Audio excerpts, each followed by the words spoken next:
Bien, estamos de regreso aquí en La Voz TV y le agradezco mucho a la comisionada presidenta de la Comisión de Atención a Víctimas que nos acompaña aquí en el estudio, Selene Vázquez Alatorre. Maestra, gracias por estar con Hola nosotros. Jorge, mucho gusto, gracias. Gracias, maestra. Creo que hay muchos temas que abordar en esta charla. ¿Cómo está la Comisión Ejecutiva de Atención a Víctimas? Veo que hay mucho conflicto, veo que hay dimes y diretes, renuncias, pleitos. Maestra, platíqueme, estoy preocupado porque pareciera que ahora las víctimas son otras. A ver, primero te digo algo, la comisión está trabajando. Ok, La comisión continuamente, todos los días, atiende víctimas en el ámbito de la atención inmediata que se presta, por ejemplo, en cuestiones de crisis con psicólogas, con apoyo médico y con las previsiones que la ley obliga. Y de manera inmediata, una vez que se le estabiliza a la víctima, que a veces llegan de manera directa, a veces llegan vinculadas por el Poder Judicial, se les asigna un abogado. Nuestros abogados llevan entre 70 y 80 asuntos cada uno, llevan muchísimos. Tenemos una saturación fuerte porque quienes nos vinculan los asuntos directamente es el Poder Judicial, que nos está continuamente solicitando un asesor victimal, porque hay que recordar que el asesor victimal es ya una obligación que está establecida en la Constitución y en el Código de Procedimientos, y la víctima por primera vez ahora con el nuevo sistema es parte ya de un juicio y tiene que estar debidamente representada. Bueno, eso por un lado, la comisión está trabajando todos los días hasta la capacidad que tenemos.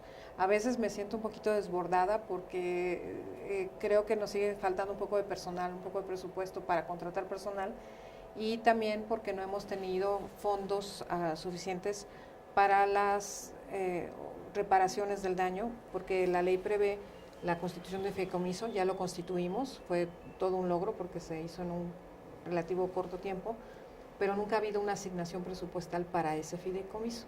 Bueno, después de eso, te puedo decir que los conflictos sí empezaron desde el año pasado, yo te diría casi desde el principio, por la actitud permanente, documentada debidamente, de uno de los comisionados, en el sentido de que desde noviembre del año pasado envió un oficio diciendo que ya no asistiría más a las reuniones del Pleno, que era una de sus obligaciones. Te quiero decir que la ley establece para la presidencia de la comisión muchas obligaciones y específicamente funciones, pero no así para los otros dos comisionados. No obstante, nosotros mediante un acta del Pleno, que es el organismo máximo, éramos 3 comisionados, nos repartimos tareas y el comisionado abandonó esas tareas. Él tenía que supervisar las regiones de Zamora y de Uruapan, tenía que supervisar asesoría jurídica y tenía que supervisar el fondo. Lo del fondo te lo puedo decir, de cabo a rabo lo abandonó, eso lo abordé yo desde el principio y fui yo quien sacó el asunto del fideicomiso. En el caso de asesoría jurídica, durante un tiempo lo estuvo atendiendo, pero luego empezó a estar muy pegado a las giras, a las determinaciones de la Procuraduría, lo cual entraña un conflicto de interés porque nosotros representamos a la víctima, no al Ministerio Público.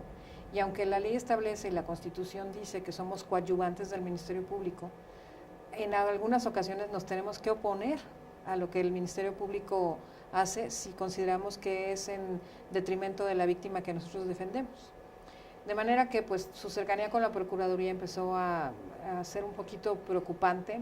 Se le llamó al orden, se le pidió que estuviera más en la comisión, que atendiera más sus responsabilidades, y él un día en noviembre mandó un comunicado señalando que ya no asistiría más a las reuniones del Pleno, que son sus obligaciones mínimas, las mínimas, porque un comisionado debe estar ahí permanentemente supervisando todas las áreas. Dejó de hacer su trabajo, nunca reportó un informe, se le solicitó varias veces, tanto por el comisionado Abraham como por tu servidora, por reuniones del Pleno, se le mandaron comunicados, se le insistía en que asistiera a las reuniones y él decidió no asistir.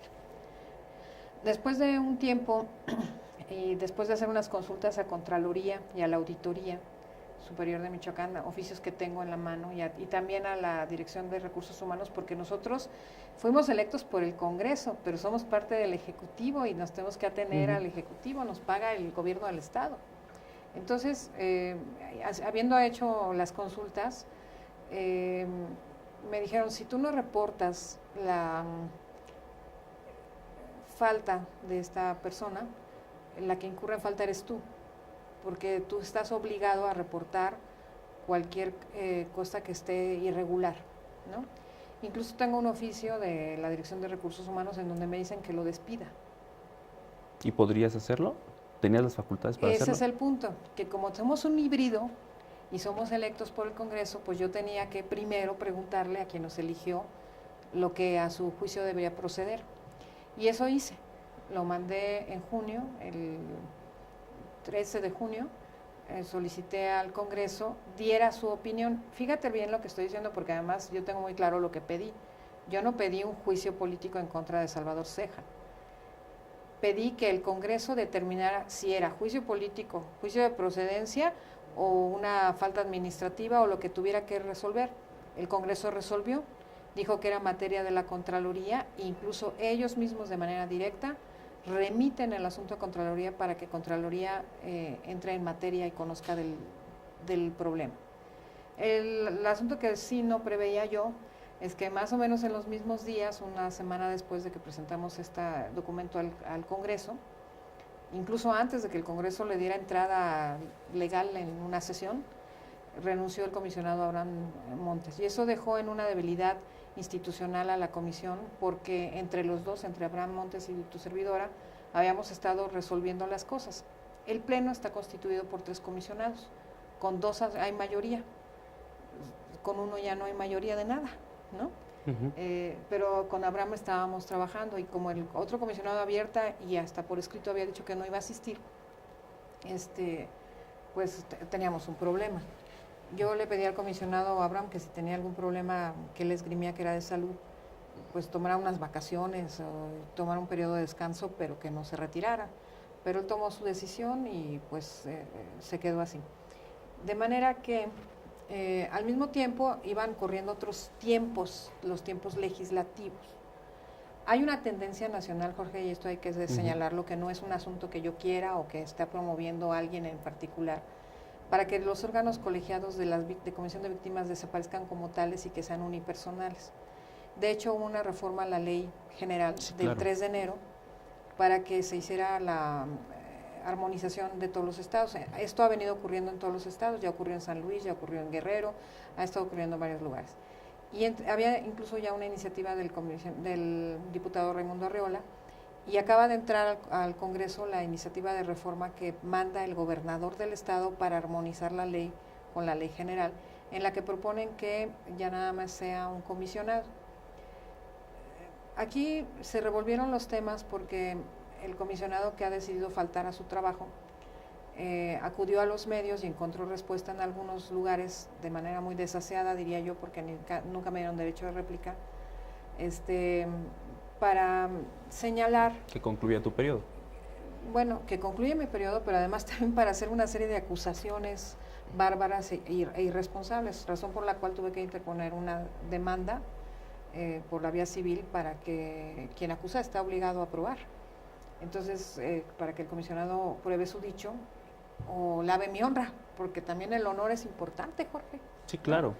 Bueno, y porque además no me veo como víctima yo de nada, y como no me veo como víctima de nada, yo acudo a la justicia para que en tribunales se aclare mi situación.